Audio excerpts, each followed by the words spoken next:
Praise the Lord. Yung ating pag-aaral, lagyan po natin ang title natin, Unshakable Faith. Yung pananampalatayang hindi kayang matinag. Yung pananampalatayang nananatiling matatag sa harap ng ating Panginoon. Kaya minsan mga minamahal, natatanong natin sa ating sarili, anong klaseng pananampalataya meron ako? Yan Kailangan minsan tinatanong natin yan sa ating mga sarili. Ano ba yung aking pananampalataya? Unshakable faith or shakable faith? Ibig sabihin mga minamahal, tayong lahat ay dumating sa tinatawag na baby in Christ. Nung tayo ay unang makakilala sa mahal na Panginoon, ibig sabihin, bata tayo na nakakilala sa mahal na Panginoon. We are all baby in Christ. Nung una, yung first time na ating paglingkuran ang mahal na Panginoon. At alam natin, mga minamahal na Panginoon, mga minamahal na kapag ikaw ay baby in Christ, madali ka nga magtampo, magagalatin ka, madali kang magdamdam, madali kang masaktan. Yan po yung baby. Yan po yung bata. Madali siyang masaktan, magdamdam, nagtatampo, magagalitin yan yung bata. Ngunit ang sabi sa Biblia, mga minamahal, kinakailangan habang lumilipas ang taon, humahaba ang panahon ng iyong paglalingkod, hindi ka nananatili sa pagkabata. Parang tao, pag ipinanganak ka, hindi ka nananatiling bata. Lalaki ka hanggang sa magbinata, hanggang sa tumanda, hanggang mamatay. Yun yung life cycle ng tao. Ganon din sa ating paglilingkod sa mahal na Panginoon, kinakailangan hindi ka manatiling baby in Christ. Dahil yung baby in Christ, ang kanilang pananampalataya, mga minamahal, ang sabi nga sa Biblia, ay parang bangka na kung saan lang ihampas ng alon. Hindi pa niya kayang kontrolin. Hindi pa niya kayang kung paano kontrolin ang kanyang faith. Ngunit, ang sabi sa Biblia, kinakailangan dumating ang panahon na maging mature Christian ka. At kapag ka ikaw yung mature Christian na, marami ka nang alam sa salita ng Diyos, ang sabi, ang iyong pananampalataya ay hindi na kayang matinag ng kaaway. Palakpakan po natin ang ating pinakamamahal na Panginoon. Napakarami mga naglilingkod sa Diyos na nauna sa atin, mga minamahal, na may tinatawag na unshakable faith. Katulad ni Abraham. Si Abraham, mga minamahal, ay sinubok ng Diyos. Sa kabila na siya lingkod ng mahal na Panginoon, ngunit dumaan siya sa matinding pagsubok ng hingin ng mahal na Panginoon ang kanyang kaisang-isang anak, at ito ay inutusan na ialay sa kanyang harapan at siya mismo ang papatay. Amen? Ngunit ang tanong, mga minamahal, tumanggi ba si Abraham sa inuutos ng Diyos? Bagamat yung kanyang kaisa-isang anak ang kanyang hiningi upang siya mismo ang pumatay at ialay sa ating pinakamamahal na Panginoon, hindi siya tumanggi, mga minamahal. Bakit? Kasi nga, mga minamahal, mayroon siyang pananampalatayang hindi matinag, hindi makilos sa Diyos, sapagkat alam niya ang Diyos ay matuwid na Diyos. Lahat magsabi, praise the Lord. Kailangan meron tayo niyan. Pananampalatayang hindi matinag, paano? Yun ang tanong. Paano ka magkaroon niyan? Paano ka magkaroon na tinatawag na pananampalatayang hindi kayang tinagi ng kaaway? Isa lang ang dapat gawin. Cast your burden upon the Lord. Amen? Ilagak mo ng buong puso mo, ng buong kaluluwa mo, buong lakas mo, ang lahat sa buhay mo sa Diyos. Magkakaroon ka ng pananampalatayang hindi kayang tinagin. Palakpakan po natin ang ating pinakamamahal na Panginoon. Pakibasa nga, mahal na kapatid. Awit 55:22. Praise the Lord. Dito po sa mga awit, Kabanata 55, talata 22. Ilagay mo ang iyong pasan sa Panginoon at kanyang aalalayan ka. Hindi kanya titiising makilos kailanman ang matuwid na ina. Ano ang sabi, mga minamahal? Ilagay mo ang iyong pasan, no? Or itiwala mo ang iyong pasan. 55:22 ang sabi, ilagay mo ang iyong pasan sa Panginoon o ibigay mo ang iyong pasanin sa harap ng ating pinakamamahal na Panginoon. At ang sabi, kanyang aalalayan ka. Kapag ka pala ang lahat ng pasanin mo sa buhay ay ibinigay mo or inilagay mo sa harap ng Diyos, ipinagpa sa Diyos, ika nga, ibinigay mo lahat sa harap ng Diyos, anuman ang problema, anuman ang pasanin na dumarating sa buhay mo, ang sabi sa Biblia, ilagay mo ang iyong pasan sa Panginoon at kanyang aalalayan ka, hindi niya titiising makilos kailanman ang matuwid. Palakpakan po natin ang ating pinakamamahal na Panginoon. Ang gusto pala ng Diyos para magkaroon ka ng unshakable faith, magtiwala ka ng buong puso mo sa Diyos. Lahat magsabi, praise the Lord. Nagagawa po natin yan. Nagagawa po. Pag tumating sa inyo yung matitinding karamdaman, sa Diyos ka ba umaasa o sa doktor? Yun yung tinatawag na unshakable faith at shakable faith. Madaling makilos, madaling matinag, madaling mag-alinlangan. Amen? Hindi kinalulugdan ng Diyos yan. Yang mga madaling mag-alinlangan na pananampalataya, ang kinalulugdan ng Diyos ay yung sa mamatay at sa mabuhay. Nagtitiwala ka sa Diyos na buhay. Palakpakan po natin ang ating pinakamamahal na Panginoon. Yun ang gusto ng Diyos. Pero marami, mga minamahal, marami ngayon ang mananampalataya. Na pagdating ng mabibigat na trial sa buhay, nakakalimutan na yung doktor na pupuntahan niya, Diyos lang din ang may lalang. Amen? At pagkatapos mong magpatingin sa doktor, at nakita ng doktor na wala na silang kakayahan na lunasan ng iyong sakit, ano sasabihin sa'yo ng doktor? Pagpasa Diyos mo na lang. Di ba? Babalik ka ngayon sa Diyos. Iiyak ka ngayon sa Diyos. Samantalang nung nandun ka sa grabing karamdaman, ipinagpalit mo siya doon sa doktor na pinaniniwalaan mo. Tama?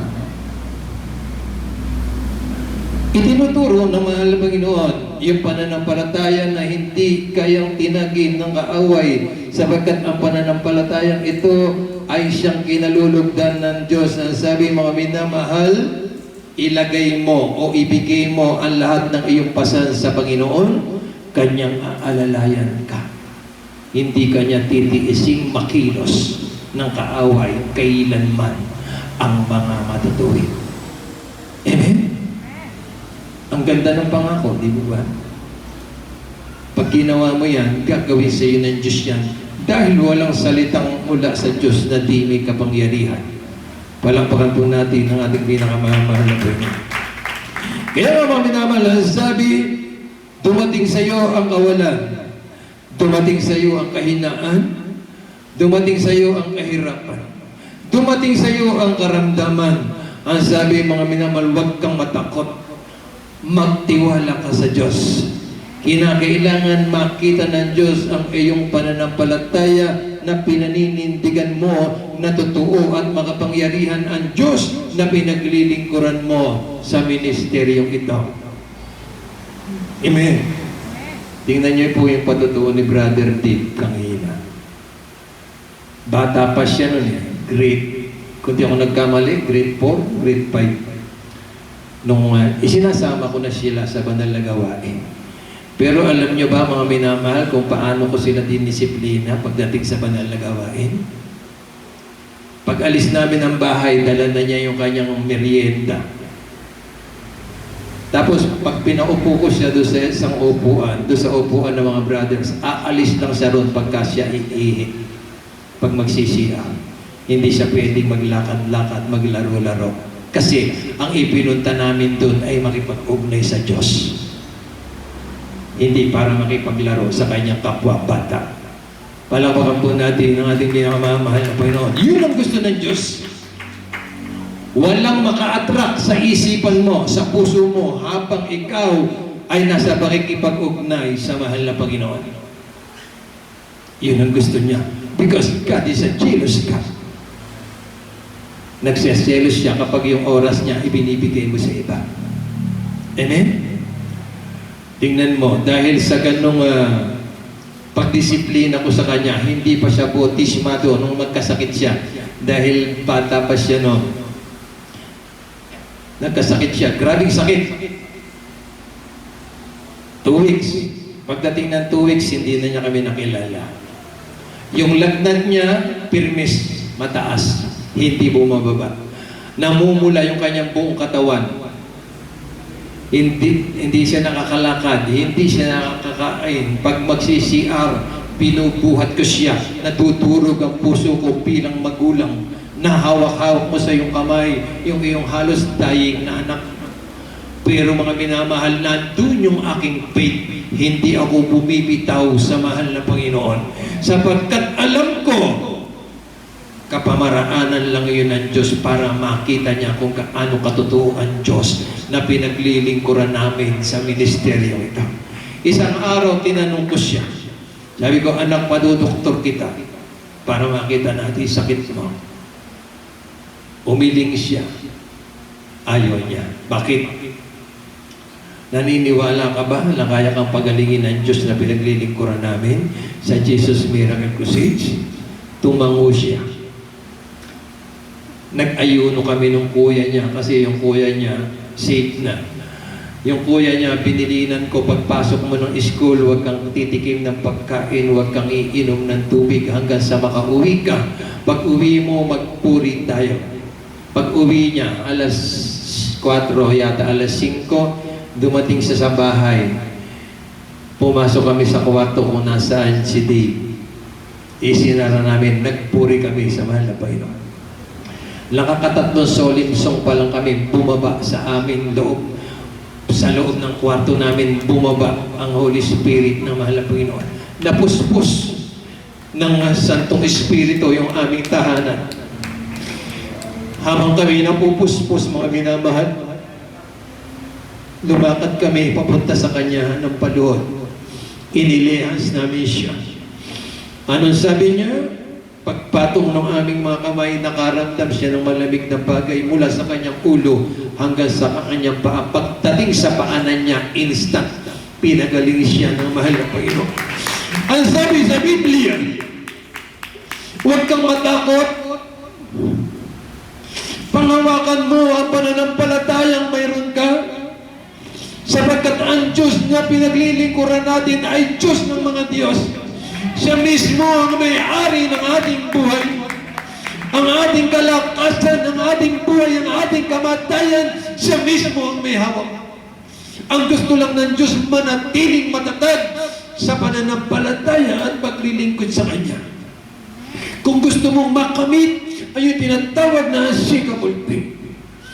Ilagak mo sa Kanya lahat ang meron ka sa buhay mo. Lahat magsabi, bless the Lord. Huwag kang magtitira. Huwag kang, dahil pag nagtira ka, magkakaroon ka ng doubt sa mahal na Panginoon.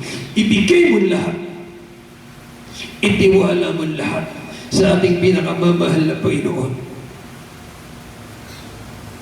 Kikilos ang kapangyarihan ng Diyos sa buhay mo. Dito mga minamahal, sa Biblia, mayroong isang taong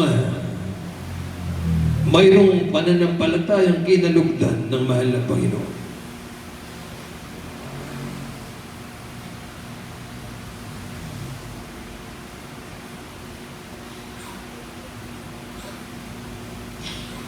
Alam ko, nababasa na natin to. Yung isang babae na mayroong 12 taon na inaagasan, na hindi siya gumagaling. Nung nabalitaan niya na si Jesus ay nagpapagaling, sinadya niya ito at inisip niya sa kanyang sarili na ang sabi niya, mahipo ko man lamang ang laylayan ng damit ng mahal na Panginoon, gagaling ako. Yun yung inisip niya. Yun yung kanyang pananampalataya. Ang pananampalataya niya ay mahipo man lang niya, hindi siya kilala.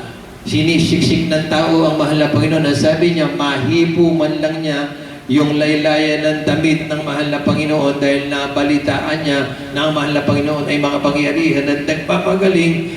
Inisip niya sa sarili niya, once na mahawakan niya yung laylayan ng damit, gagaling siya. Yun yung kanyang faith.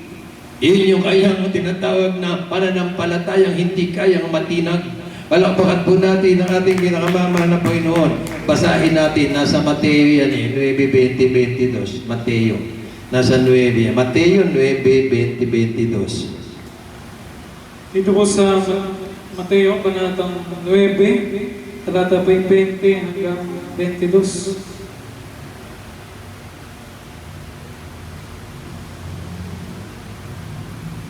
Praise the Lord. At narito isang babaeng inaagasang may 12 taon na ay lumapit sa kanyang likuran at hinipo ang laylayan ng kanyang damit sapagkat sinabi niya sa kanyang kalooban, kung mahipo ko lamang ang kanyang damit ay gagaling ako. Dito po sa 22. Datapwat paglingon ni Jesus at pinakita sa kanya ay sinabi, anak, lakasan mo ang iyong loob. Pinagaling ka ng iyong pananampalataya at gumaling ang babae mula sa oras na ito. Palakpakan po natin na pinakamamahal na Panginoon. Ano nagpagaling sa kanya? Ano nagpagaling sa babae na may 12 taon ng may sakit na dinudugo? Ano nagpagaling sa kanya? Ha? Yung kanyang faith. Yung kanyang pananampalataya. Ang linaw, di ba? Ang sabi ng Biblia. Kaya nga kung mayroon kang pananampalatayang hindi matinag, hindi makilos, mga minamahal, ang sabi sa Biblia, iyan ang magpapagaling sa iyong karamdaman kung may karamdaman ka. Iyan ang lulutas sa iyong problema kung may problema ka. Palakpakan po natin ang ating pinakamamahal na Panginoon. Dahil ang kapangyarihan ng Diyos ay kaya mo lang kilusin, kaya mo lang utusan ng Diyos sa pamamagitan ng iyong 100% na pananampalataya. Palakpakan po natin ang ating pinakamamahal na Panginoon. Ang sabi ng ating beloved kapag nagkulang ka ng 1% sa iyong faith, hindi makakilos ang kapangyarihan ng Diyos sa buhay mo. Yan po ang totoo. Bakit? Kasi ang hinihinging paglilingkod na mahal na Panginoon, 100% na paglilingkod. Amen? Na-sample ko na sa inyo, di ba? Sample dun sa nag-aaral sa graduation day, 4th year high school, 10,000 student. Ilan ang valedictorian ba tawag doon? Sa 10,000, ilan ang valedictorian? Isa lang. Ibig sabihin siya yung nakasunod na 100% ng turo sa kanyang mga teacher. Ganon din sa paglilingkod sa mahal na Panginoon. Kinakailangan 100% na paglilingkod sa Diyos upang makilos mo ang kapangyarihan ng mahal na Panginoon, upang mautusan mo ang Diyos na ikaw ay pagalingin, na lutasin ng iyong problema. Palakpakan po natin ang ating pinakamamahal na Panginoon. Dahil nangako ang Diyos, mga minamahal, na bagamat dumarating sa iyo ang mga grabing pagsubok, ang kahirapan, ang kawalan, ang karamdaman, mga minamahal,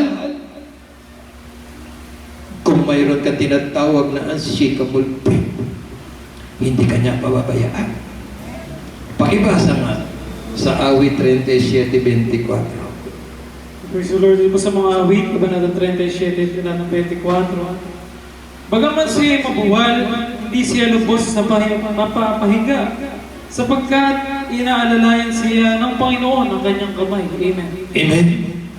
Ano sabi ng ating pinakamamahal na Panginoon? Bagamat siya'y mabuhay, bagamat siya'y madapa, bagamat siya'y matisod sa kanyang paglilingkod, ang sabi ng mahal na Panginoon, hindi kanya hahayaan na mapahiga Bago ka pa sumayad sa lupa, ang sabi sa Biblia, aalalayan ka niya ng kanyang kamay. Palakpakan po natin ang ating pinakamamahal na Panginoon.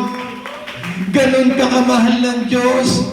Ganon tayo iniibig ng mahal na Panginoon. Hindi niya tayo iiwan. Hindi niya tayo bababayaan.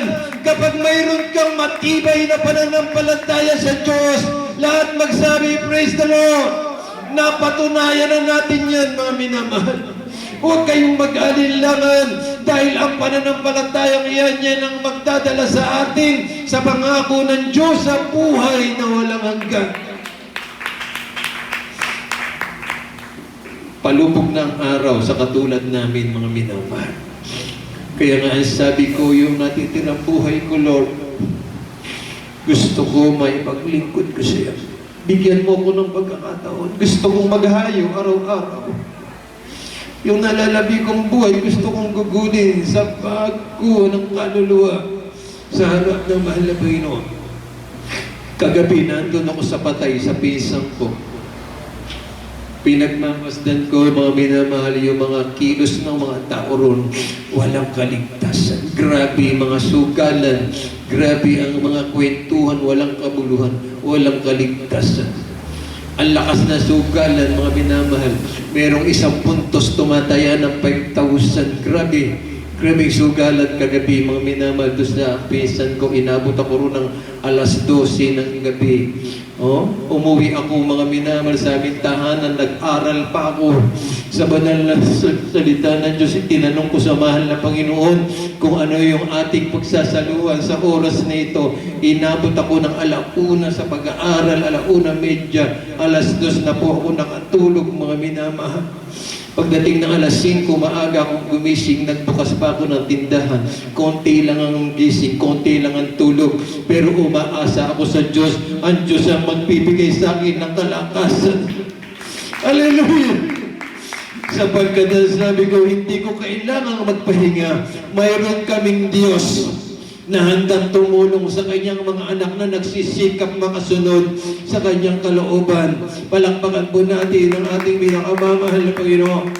Yan ang buhay natin, mga minamahal, sa harap ng ating mabait na Diyos sa langit. Ang sabi nga ng ating beloved Mama Dear, doon ang ating pagpapahinga. Dito wala tayo kapahinga. Patuloy kang mga lakal, ipangalakal mo yung talento na ipinagkaloob sa iyo ng Diyos. Kinakailangan yung karunungan na ibinigay ng Diyos sa bawat isa sa atin pagdating ng mahal na Panginoon, makuha niya yung pakinabang nito. Amen. Huwag kayong matulog. Magsigising kayo. It's time to wake up, beloved brethren.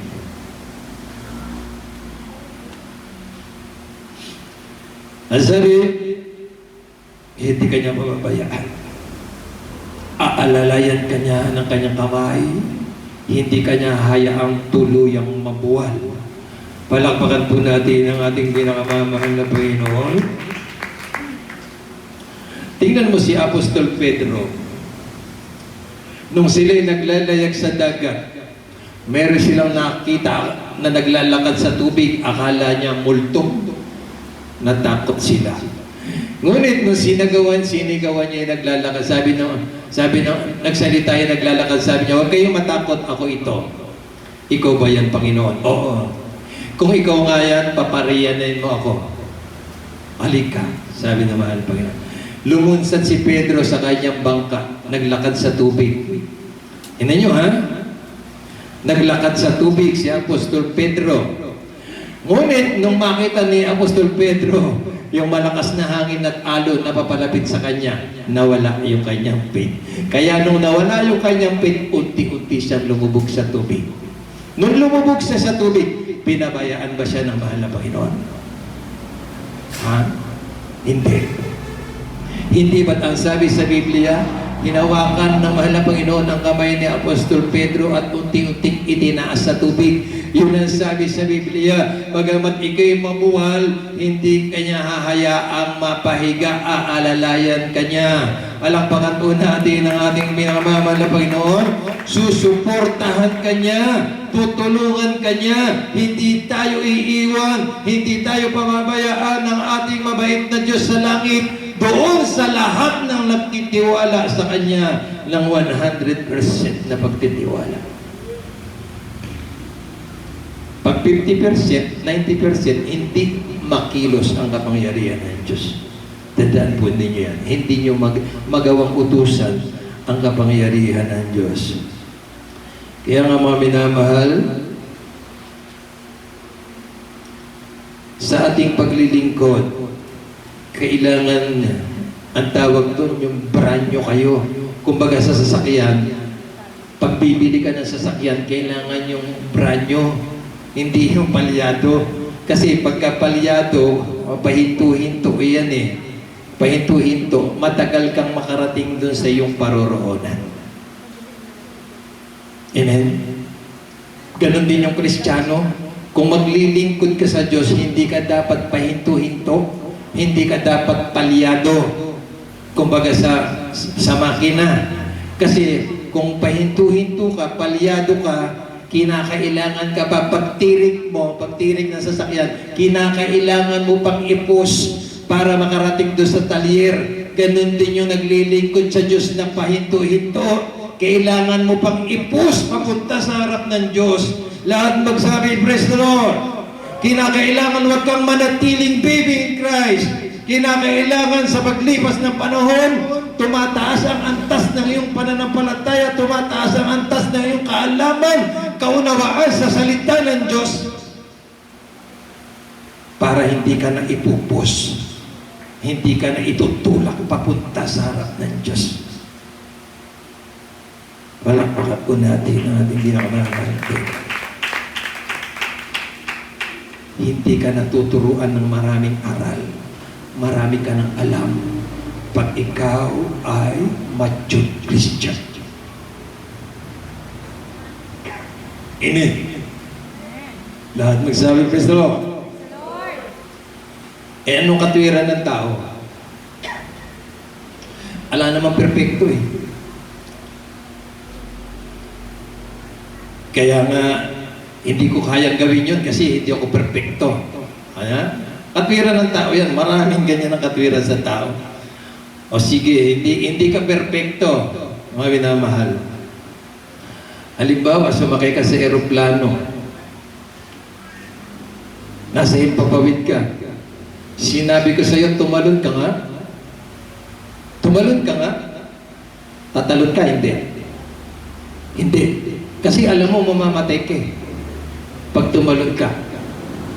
Ngayon, kaya mo naman palang gawin eh. Kasi pag tumalon ka, pwede mo ba sabihin, pag tumalon ka, hindi naman ako perfecto, kaya ako tumalon sa aeroplano eh. Hindi ka tumalon. Ibig sabihin, kaya mong gawin. Kaya mo sumunod sa kalooban ng Diyos. Lahat magsabi, praise the Lord. Huwag kang matuwa pag marami kang dahilan na hindi makadalo. Huwag kang matuwa. Kasi katwiran nung nagsasabing hindi siya perfecto, tuwan-tuwa siya pag may dahilan eh. Hindi siya makadalo sa Diyos. Hindi siya makadalo sa panambahan, natutuwa siya. Kasi hindi ako perfecto eh. Maintindihan ako ng Diyos. No! Kaya mong gawin eh. Kaya mong gawin eh. Kamukha nga ng sample ko eh. Inutusan kita, tumalon ka sa airplano. Alam mo, mamamatay ka. Hindi ka tumalon. Kasi, kaya mong gawin. Ganon din sa paglilingkod, kaya mong gawin. Maraming paraan pagka gusto mo. Lahat magsabi, praise the Lord. Dahil alam mo na ang pagtitipon, ang paglilingkod sa Diyos, yan ang magdadala sa iyo sa pangako ng mahal na Panginoon. Amen? O kagabi, bago ako matulog, madaling araw na, nanood pa ako nung yung title Heaven is more bigger than earth. Pinanood ko yung langit. Napakaganda. Habang pinapanood ko, akala mo ako nare-revive. Kasi pag tinitingnan ko yung pagkalikha ng Diyos, pagkaganda. No? Yung pagkaukit niya, pagkaganda. At iba yung pagkaukit niya sa kanyang kaharian. Iba talaga, napakaganda. Habang pinapanood ko, mga minamahal, na malaya po, 2:00 na pala. Purihin natin pinakamamahal na Panginoon. Sabi ko sa sarili ko, sana, mahal na Panginoon, magtagumpay kami para makatira ako sa napakagagandang mansion na yan. Palakpakan natin pinakamamahal na Panginoon. Tandaan po natin, mga minamahal, napakaganda ng mansion sa langit. Kung ikaw ay papasok sa langit, sa impyerno, walang mansion. Walang mansion. Ang nasa impyerno, apoy at uod na siyang kakain sa'yo.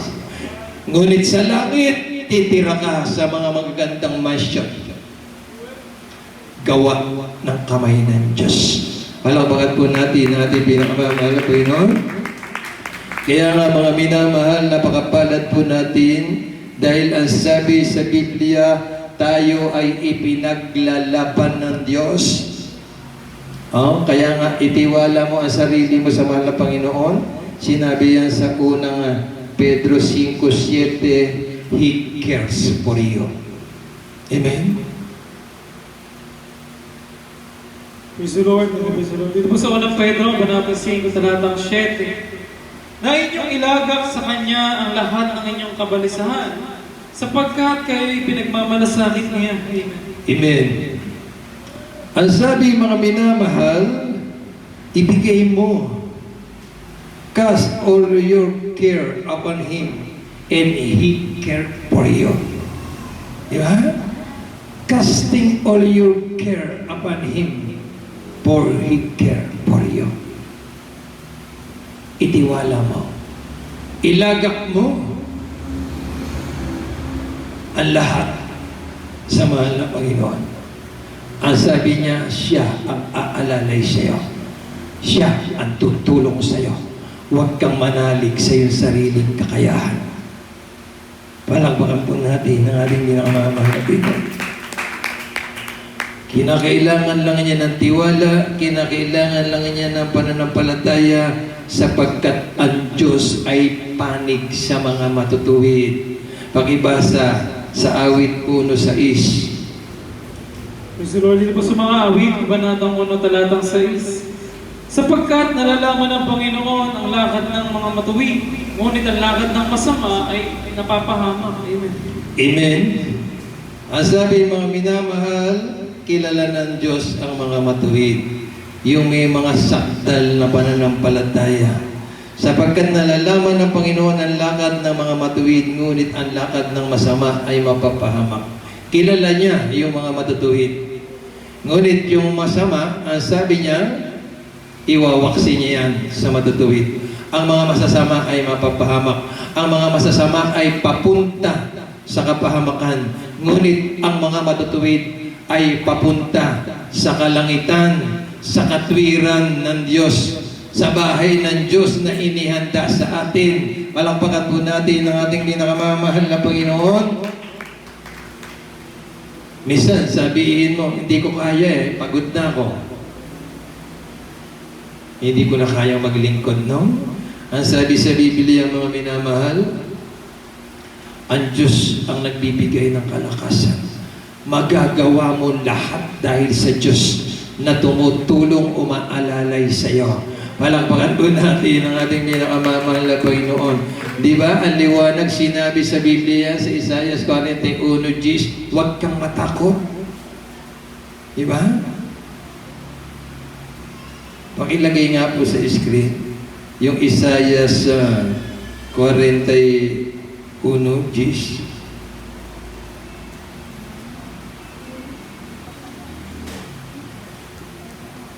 Ano sabi? Huwag kang matakot sapagkat ako'y suma sa iyo. Huwag kang manglupaypay sapagkat ako'y iyon Diyos. Aking palalakasin ka. Oo, aking tutulungan ka. Oo, aking aalalayan ka ng kanang kamay ng aking katwiran.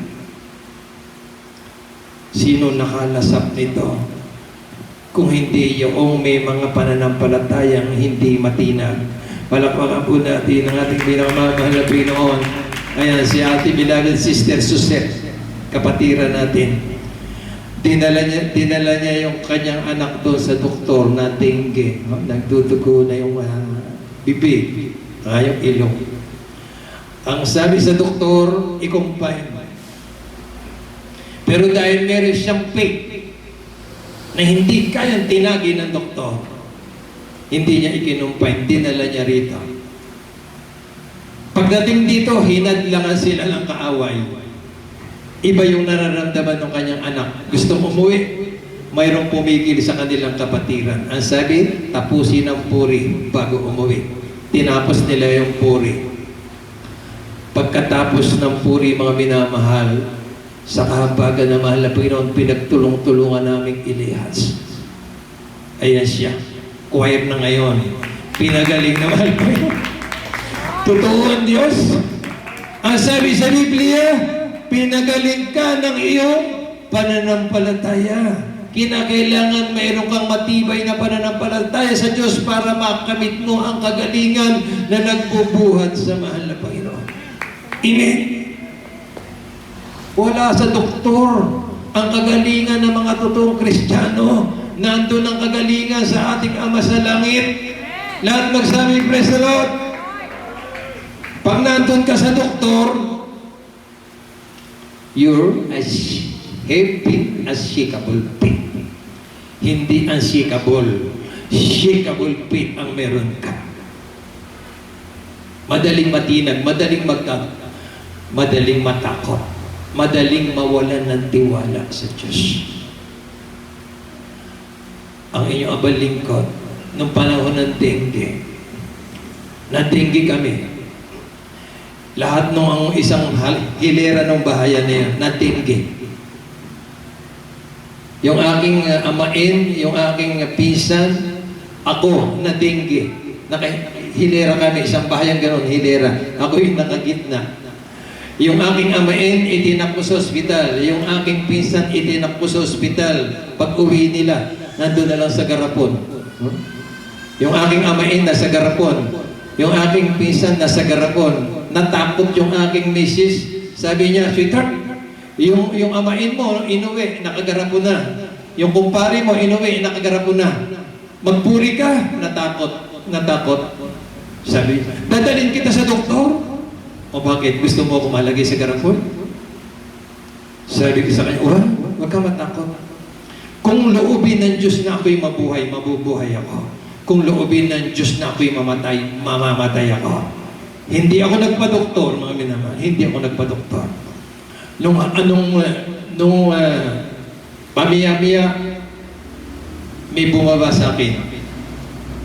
Hindi ko makita yung kanyang mukha. Nagliliwanag siya. Ang sabi niya sa akin, ipinaalala niya sa akin yung verse na yan. Ang sabi niya sa akin, anak, huwag kang matakot.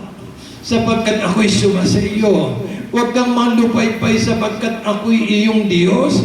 Aking palalakasin ka, aking tutulungan ka, o aking aalalayan ka ng kanang kamay ng aking katwiran.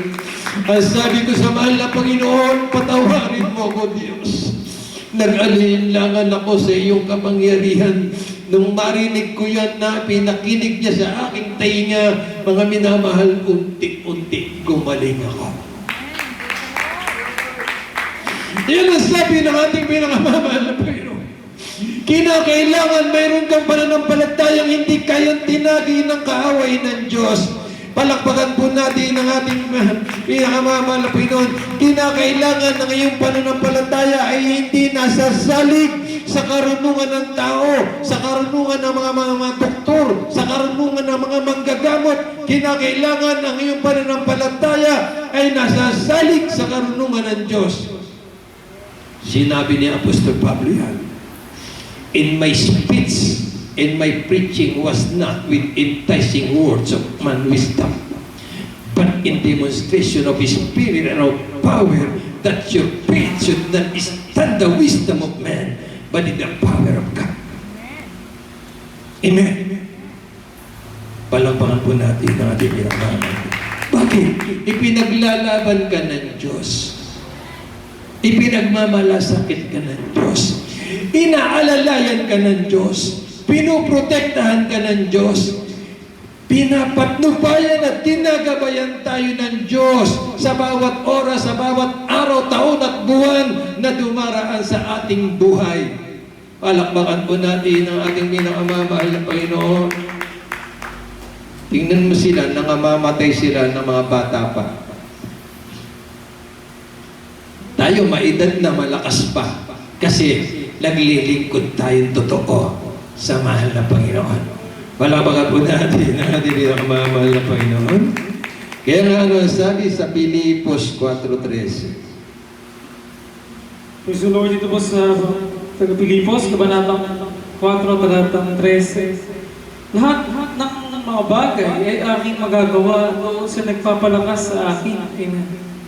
Oh, ang liwanag eh. Si Apostol Pablo sabi niya, lahat ng bagay kaya niyang gawin. Pero hindi sa kanyang ganang sarili. Kaya niyang gawin dahil dun sa nagpapalakas sa kanya. Ganon din tayo. Kasi si Apostol Pablo, kapatid natin sa pananampalataya, iisa ang doktrinang mayroon tayo. Kung paano siya pinalakas ng Diyos, kaya rin tayong palakasin ng Diyos. Palakpakan po natin ang ating pinakamamahal na Panginoon.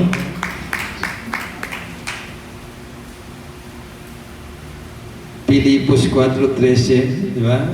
Lahat ng mga bagay ay aking magagawa doon sa nagpapalakas sa akin. Amen? Hindi ka pala hahayaan ng Diyos na manghina. Hindi ka pala hahayaan ng Diyos na malupaypay. Ang sabi niya, aalalayan ka ng kanyang kanang kamay, ng kanyang kapangyarihan. Palakpakan po natin ang ating pinakamamahal na Panginoon. Kaya nga mga minamahal, matuto ka lang magtiwala, ilagak mo, ibigay mo ang lahat na pasanin mo sa Diyos. Magkaroon ka ng pananampalatayang hindi kayang matinag. Amen? Pero pag ang pananampalataya mo, yung tinatawag na shakable faith, madali kang matinag. Madali kang magalaw ng kaaway. Lahat magsabi, praise the Lord. Wag. Magpakalakas ka. Kamukha ni Apostol Pablo. Kaya niyang gawin ang lahat dahil sa Diyos na umaalalay at tumutulong sa Kanya. Tulad na sinabi ko sa Kanya, sa inyo, ang Diyos ni Apostol Pablo ay siyang Diyos natin sa ministeryong ito. Palakpakan po natin ang ating pinakamamahal na Panginoon. Ano ang sabi sa unang Pedro 3:12? Dito po sa unang Pedro, banatang 3, talatang 12. Sapagkat ang mga mata ng Panginoon ay nasa mga matuwid, at ang kanyang mga pakinig ay sa kanilang mga daing. Ngunit ang mukha ng Panginoon ay laban sa mga nagsisigawa ng masama. Amen.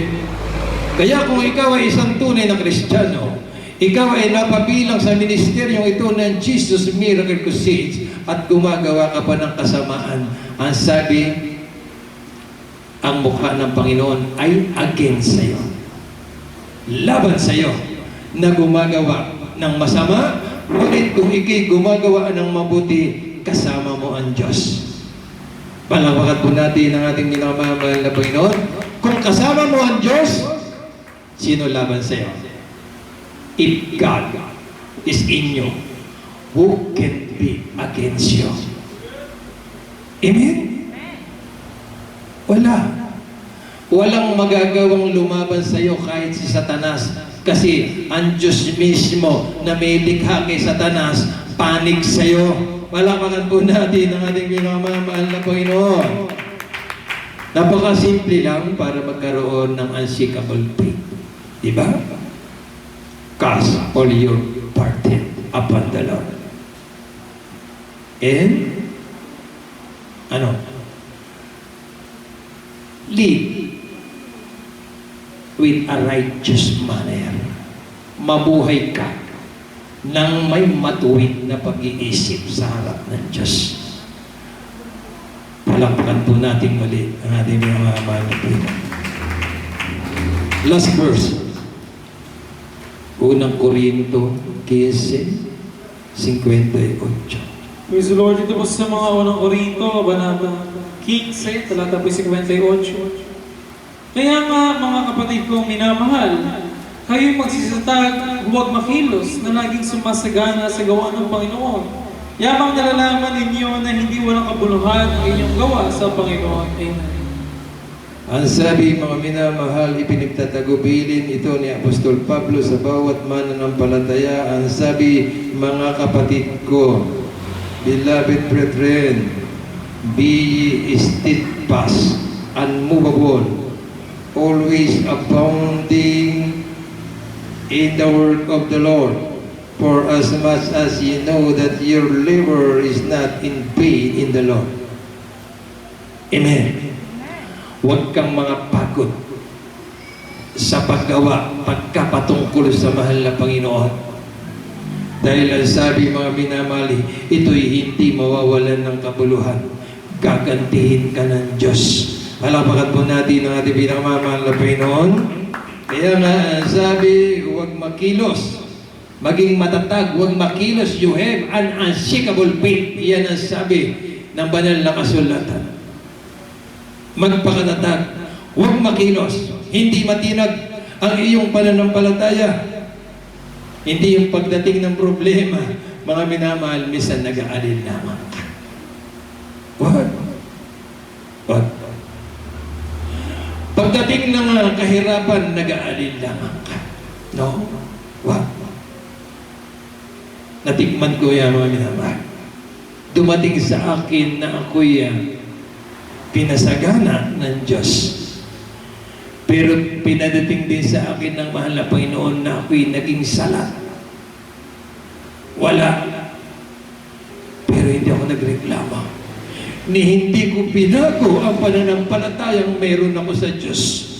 Sapagkat ang sabi sa Biblia, hindi lamang sa pagkain nabubuhay ang tao, kung hindi sa bawat salitang lumalabas sa bibig ng Diyos. Palakpakan po natin ang ating pinakamamahal na Panginoon.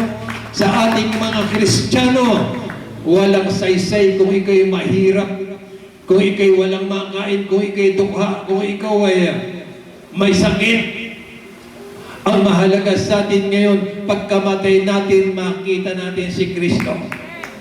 Amen. Kamukha ko, mga minamahal, alam ko, konti na lang ang buhay ko. Kaya sinisikap ko na yung nalalabi kong buhay, maipaglingkod ko ng totoo sa mahal na Panginoon. Sa totoo lang, bumili na kami ng memorial. Meron ng nature ron, open, dalawa, walang laman. Sabi nila masama. Walang masamang nilikha ang Diyos. Walang masamang salita ang Diyos. Walang pagkago natin na ating walang masamang nilalang ang Diyos. Diba? Alam ko nasa unang Timoteo 4:4 yan eh. Walang masama.